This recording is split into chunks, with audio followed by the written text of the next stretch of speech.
Hi home searchers! For today, we will explore this huge Zen-inspired house here in BF Homes Parañaque. My name is Eva and I am your real estate broker friend. Now let's start the house tour!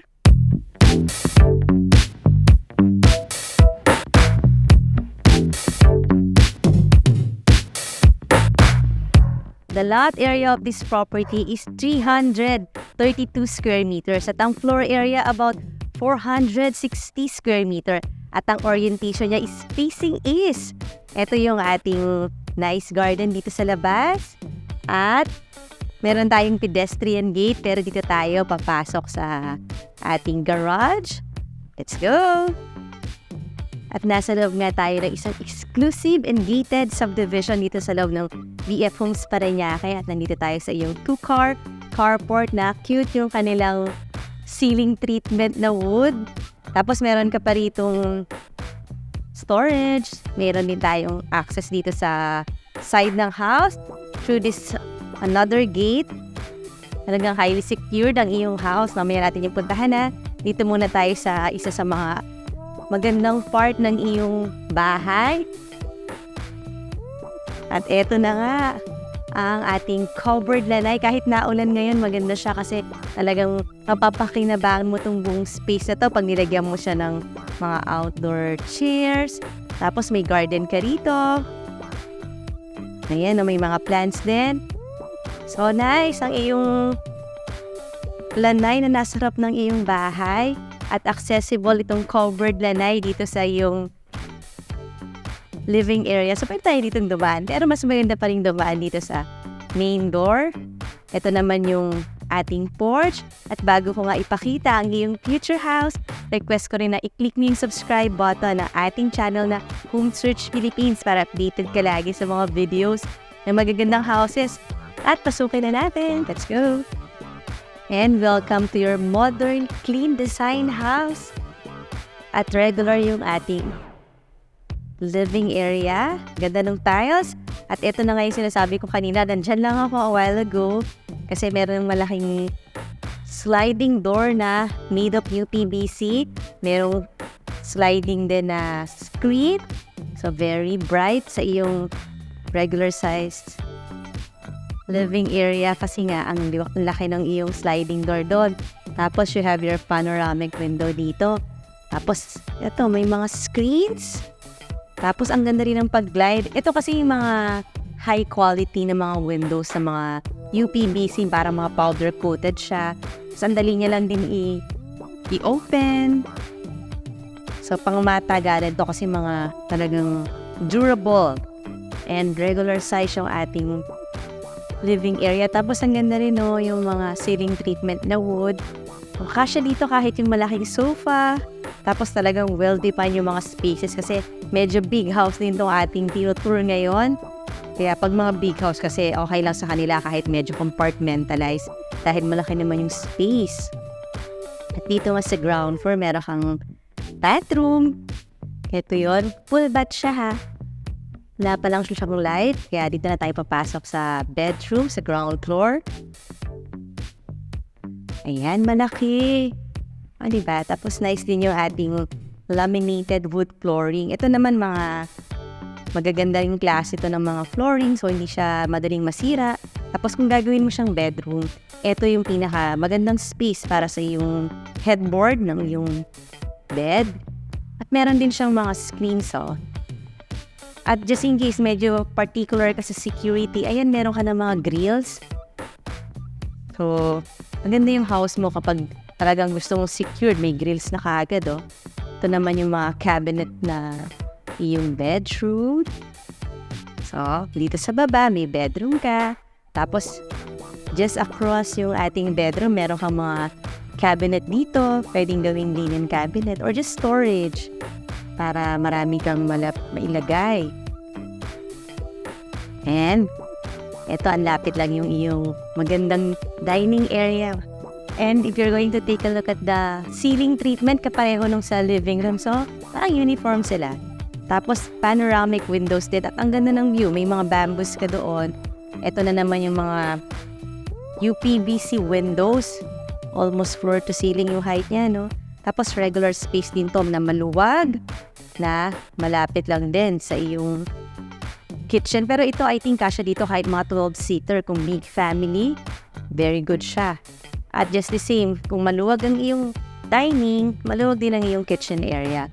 Tapos ang taas ng ating mga cupboards at mga soft close din siya. Mga continuous edge pull yung mga ginamit naman dito. Para medyo slick pa rin yung design. Ito, medyo iba naman ang konti yung ceiling treatment dito. Pero nice din, no? Parang cozy yung dating ng mga ganyang style ng ceiling. You have your double sink.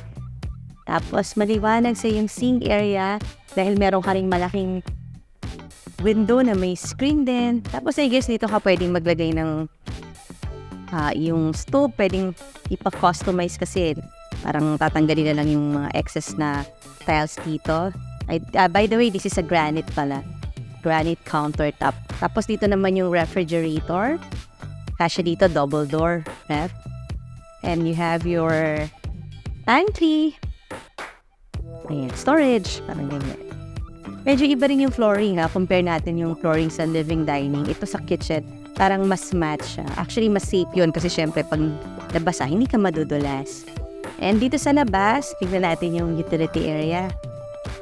Ito yung helper's room. Uy, malaki yung helper's room mo. Tapos may bathroom siya dito. Ayan, meron din siyang malaking cabinet.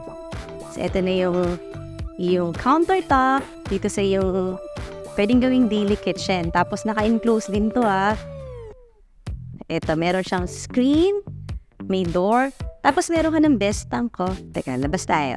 Dito sa part na to, meron siyang roofing na, I think clear glass din yan. So, maliwanag dito. O, malaki yung water storage. Meron ka na ditong booster pump.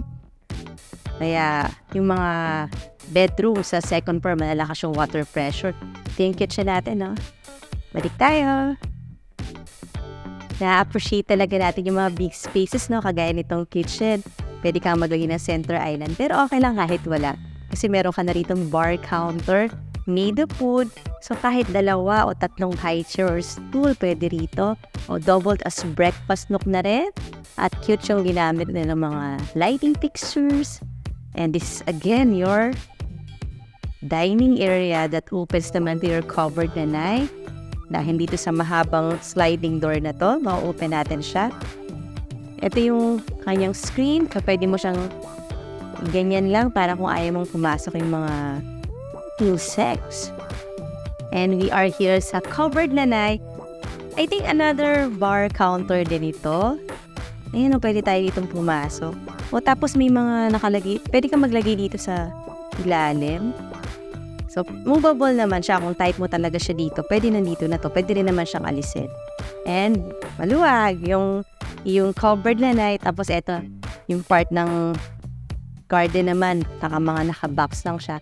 Very secure talaga, no? Kasi mataas yung fence. On top of it, meron ka pang mga grills doon. Ito, naka-tiles na rin talaga up to here. So, itong buong backyard mo, tiles na siya. Kaya, ang dali lang itong i-maintain. Tapos, dito sa side, ito na yung pinaka-garden. Tapos ito nga yung sinasabi ko ng mga bamboo. Tapos may mga steps din, no? Ito mga plant box. So, papunta na yun doon sa ating lanai doon sa harapan ng iyong house. So, 2 yung lanai mo. Parehong covered. Meron ka doon sa front at nandito nga yung sa likod ng iyong house. It's also a lanai. And maganda yung ceiling treatment naman dito, mga woods. So, pag gusto mo medyo private, o dito ka sa likod, pero kung gusto mo naman nakikita ka or mas nakikita mo yung street, pwede yung doon sa lanai magstay, di ba? Para mag-chill. Pasok tayo ulit. And we are here sa yung staircase area. Under the stairs, meron ka pang parang space na pwede mong lagyan ng something. Kasi maliwanag din dito. So kung maglalagay ka ng mga plants, possible din naman mabuhay kasi yan nga, meron kang natural light din. And syempre, bago ko ipakita ang iyong second floor, request ko rin na i-visit mo yung ating website na www.homesearch.ph para makita mo yung pictures nito at marami kapag makitang nice houses. Yan, check natin yung second floor. Maliwanag na rin naman dito sa iyong staircase kasi meron ka dong fixed window na malaki rin. And dito na tayo sa yung second floor na may 4 bedrooms. At uunahin natin itong 2 bedrooms dito. And look how sizable this bedroom. Sabi ko sa inyo, yung mga spaces itong property na to are all huge. And meron na rin siyang screen. At meron na rin siyang mga grills for added security. Pero si community naman itong subdivision kung nasa ng bahay na ito. So dahil nga corner room siya, talagang malaki yung window dito, malaki yung window dyan. Tapos meron ka na rin ditong cabinet. Marami ka na rin lalagay ng mga damit. Pero itong room na to, share siya ng bathroom, yung kabilang room. Ito yung bathroom. So, common bathroom for this first bedroom and second bedroom. This one, smaller lang naman ang konti, pero kasya pa rin dito ang king size bed. Kung yun yung size ng bed mo, diba? Meron ka ritong window, meron din dito. So, ganun talaga pag corner room, talagang marami kang window, which is very good yan sa mga bahay pag maraming window. Kasi nga yung ventilation, yun yung kailangan ng bahay, yung natural light. Ito mga soft close cabinet bed. So, down to 2 more bedrooms. Ito na yun. Ito na yung naka-open na room. Diba? Sizable bedroom talaga. Kaya gusto ko tong bahay na to kasi lahat talaga ng spaces niya, lahat maluluwag. Yun naman ang hinahanap natin sa mga bahay, diba? This one naman, dito sa side na to, mga windows na may grills, may screen. Pero on the side, meron ka namang napakalaking sliding door. Ito tayo open. Ito yung room na siya lang yung meron sariling balcony.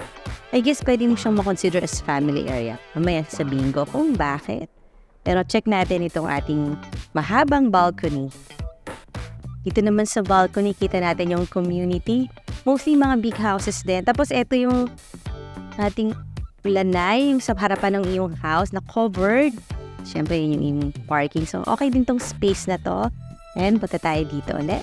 Ito pwedeng gawing entertainment rack. Pwede kang maglagay dito ng TV. Tapos marami ka rin mga cabinet. Tapos itong door na to, may access papunta sa master bedroom. So itong room na to, pwede siyang i-convert as an office ng master o kaya naman pwede rin siyang family area kasi wala tong bathroom. Or pwede naman kung gagawin mo tong bedroom, gagamitin mo rin yung bathroom nun sa common bathroom na pinuntahan natin kanina. So ayan, pwedeng mag-sharing itong bedroom na yan dito sa 2 bedroom ng bathroom. Tapos ito na yung master bedroom. Let's go! Ito yung door, papunta dun sa yung pwedeng family room, pwedeng office, o kaya naman kung may mga toddlers ka, pwedeng room nila yan. Tapos may access sila dito sa master bedroom. Kasi minsan, di ba, yung mga kids natin gusto kasama pa rin naman tayo. And this is the size of your master bedroom. Talagang big. Tapos ito yung space mo kung saan ka pwedeng maglagay ng headboard. Meron ka dito mga windows. Tapos ito rin, syempre meron. Napansin ko lahat ng mga windows natin naka-grills na. So, very good yon. And this time, meron na tayong walk-in closet because we are in the master bedroom. At meron ka pang his and hers closet. So, I presume na ito na yung his closet at ito na yung hers closet. Ayan. Di ba malaki rin naman siya? And this leads to the bathroom. I think sizable na rin naman ang ating bathroom. Meron kang brown na sink dito. Tapos parang magaya sa mga malls, yun, parang may sensor lang dito. Tapos mag-open na siya. Wala lang naka-on. Hindi lang siya naka-on ngayon. We have our black granite here. Your water closet. Ayan, meron ka ng bidet. Ito, tempered glass. This is your double shower. Tapos maganda kung meron kang puan dito habang naniligo. Pwede pag napapagod ka na or pag kailangan mong linisin ang feet, di ba? Ganyan yung ginagawa natin. No? Tingin ko functional kung may mga ganyan. Meron ka pa rito mga shelves. Click tayo dito sa iyong master bedroom. At home searchers, kung nagugustuhan mo tong bahay, pwede mo akong tawagan na kasi nandyan lang yung number ko sa description box or sa screen. Also, kung ikaw naman ay seller at meron ka ring property na gusto ipabenta, syempre pwede mo rin akong tawagan. Ngayon naman, request ko na i-click mo na yung subscribe button here. Ito yung mga latest videos at ito naman yung mga similar videos. And thank you very much for watching!